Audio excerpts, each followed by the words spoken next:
शिव ही आदि हैं और शिव ही अंत हैं। शिव की महिमा रहे अनंत है। आप सभी श्रोतागणों पर भगवान महादेव की असीम अनुकंपा सदैव बनी रहे। आप और आपका परिवार महादेव की कृपा के नीचे फलता फूलता रहे। आप समस्त श्रोतागण का आपके YouTube चैनल जीवन अमृत पर हार्दिक अभिनंदन है। आज के वीडियो में आप रसपान करेंगे शिव पुराण कथा का अध्याय 4।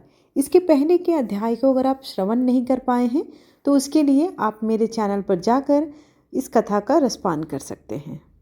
आज की कथा पिछली कथा की कड़ी है, तो आप पिछली कथा को अवश्य सुने ताकि आपको यह कथा संपूर्ण समझ में आए। आप सबसे अनुरोध है कि कथा का श्रवण हमेशा संपूर्ण करें और दिल से कमेंट बॉक्स में हर हर महादेव लिखना बिल्कुल ना भूलें। तुम डरो मत और भगवान शिव की शरण में जाओ। उनकी कृपा से तुम्हारे सभी पाप नष्ट हो जाएंगे। मैं तुम्हें भगवान शिव की कथा सहित वह मार्ग बतलाऊंगा जिसके द्वारा तुम्हें सुख देने वाली उत्तम गति की प्राप्ति होगी। ब्राह्मण बोले, नारी तुम सौभाग्यशाली हो जो भगवान शंकर की कृपा से तुमने अपनी गलती का एहसास कर लिया है। तुम डरो मत और भगवान शिव की शरण में जाओ। उनकी परम कृपा से तुम्हारे सभी पाप नष्ट हो जाएंगे। मैं तुम्हें भगवान शिव की कथा सहित वह मार्ग बतलाऊंगा जिसके द्वारा तुम्हें सुख देने वाली उत्तम गति प्राप्त होगी। शिव कथा सुनने से तुम्हारी बुद्धि शुद्ध हो गई और तुम्हें पश्चाताप हुआ तथा मन में वैराग्य उत्पन्न हुआ। पश्चाताप ही पाप करने वाले पापियों के लिए सबसे बड़ा प्रायश्चित होता है। पश्चाताप ही पापों का शोधक है। इससे ही पापों की शुद्धि होती है। सत्पुरुषों के अनुसार पापों की शुद्धि के लिए प्रायश्चित पश्चाताप से ही संपन्न होता है।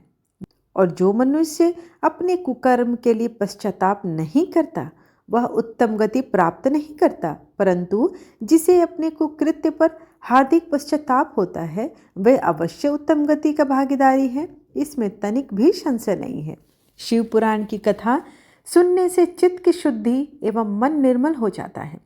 शुद्ध चित्त में ही भगवान शिव और माता पार्वती का वास होता है। वह शुद्ध आत्मा पुरुष सदा शिव के पद को प्राप्त करते हैं। इस कथा का श्रवण सभी मनुष्यों के लिए कल्याणकारी है, अतः इसकी आराधना व सेवा अवश्य करनी चाहिए। यह कथा भव बंधन रूपी रोग का नाश करने वाली है।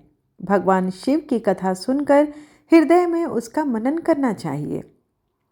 इससे चित्त की शुद्धि होती है। चित्त शुद्धि होने से ज्ञान और वैराग्य के साथ महेश्वर की भक्ति निश्चय ही प्रकट होती है तथा उनके अनुग्रह से दिव्य मुक्ति प्राप्त होती है। जो मनुष्य माया के प्रति आसक्त है वह इस संसार बंधन से मुक्त नहीं हो पाता। हे ब्राह्मण पत्नी, तुम अन्य विषयों से अपने मन को हटाकर भगवान शंकर की इस परम पावन कथा को सुनो। इससे तुम्हारे चित्त की शुद्धि होगी और तुम्हें मोक्ष की भी प्राप्ति होगी। जो मनुष्य निर्मल हृदय से भगवान शिव के चरणों का चिंतन करते हैं उसकी एक ही जन्म में मुक्ति हो जाती है। सूत जी कहते हैं, सौनक यह कहकर वे ब्राह्मण चुप हो गए। उनका हृदय करुणा से भर गया। वे ध्यान में मग्न हो गए। ब्राह्मण का उक्त उपदेश सुनकर चंचला के नेत्रों में आनंद के आंसू छलक गए। वह हर्ष भरे हृदय से ब्राह्मण देवता के चरणों में गिर गई और हाथ जोड़कर बोली, मैं कृतार्थ हो गई। हे ब्राह्मण, शिव भक्तों में श्रेष्ठ स्वामीन, आप धन्य हैं। आप परमार्थदर्शी हैं और सदा परोपकार में लगे रहते हैं। साधो, मैं नरक के समुद्र में गिरी हूँ।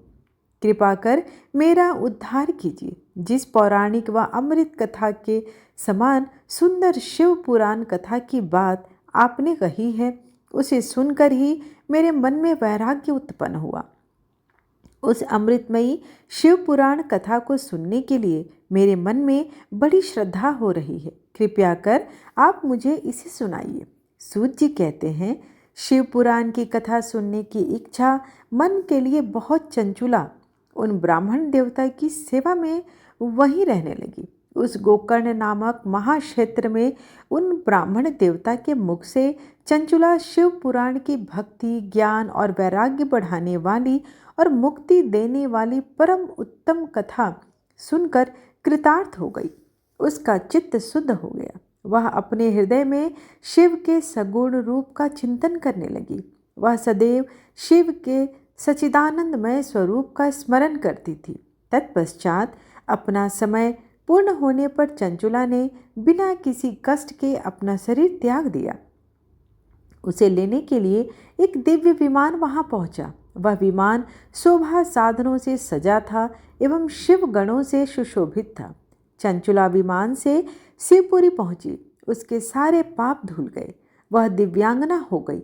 वह गौरांगी देवी मस्तक पर अर्धचंद्र का मुकुट वह अन्य दिव्य आभूषण पहने शिवपुरी पहुंची। वहां उसने सनातन देवता त्रिनेत्रधारी महादेव शिव को देखा। सभी देवता उनकी सेवा में भक्ति भाव से उपस्थित थे।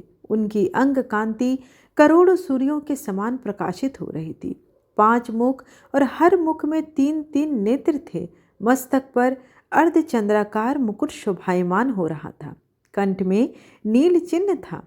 उनके साथ में देवी गौरी विराजमान थी, जो विद्युत पुंज के साथ प्रकाशमान हो रही थी। महादेव जी की कांति कपूर के समान गौर थी। उनके शरीर पर श्वेत वस्त्र थे तथा शरीर श्वेत भस्म से युक्त था। इस प्रकार भगवान शिव के परम उज्ज्वल रूप के दर्शन पर चंचुला बहुत प्रसन्न हुई। उसने भगवान को बारंबार प्रणाम किया और हाथ जोड़कर प्रेम, आनंद और संतोष से युक्त हो विनीत भाव से खड़ी हो गई। उसके नेत्रों से आनंद अश्रुओं की धारा बहने लगी। भगवान शंकर और भगवती गौरी उमा के करुणा के साथ सौम्य दृष्टि से देखकर चंचुला को अपने पास बुलाया। गौरी उमा ने उसे प्रेम पूर्वक अपनी सखी बना लिया। चंचुला सुखपूर्वक भगवान शिव के धाम में उमा देवी की सखी के रूप में निवास करने लगी। इस प्रकार शिव महापुराण का 4था अध्याय यहीं पर समाप्त हुआ। जिस प्रकार से दर्पण को कपड़े से पोंछने पर वह मैल रहित हो जाती है, उसी प्रकार हमें भी इस कथा को सुनने से अपने मन को निस्संदेह शुद्ध करना चाहिए, जिससे भगवान शिव और माता पार्वती की कृपा दृष्टि हम पर बनी रहे। इस कथा को श्रवण करके अनेक पश्चातापी पापियों ने शिव का ध्यान किया और मोक्ष को प्राप्त हुआ। इसके आगे की कथा की श्रृंखला कल आपको मिल जाएगी। कथा अगर आपको अच्छी लगी हो तो वीडियो को लाइक करना बिल्कुल ना भूलें और कमेंट जरूर करें। हर हर महादेव। अगर आप मेरे चैनल पर पहली बार आए हैं तो चैनल को सब्सक्राइब कर लीजिए, ताकि इस पर आपको सारी नोटिफिकेशंस मेरी वीडियोस की आप तक समय पर पहुंच जाएगी। धन्यवाद।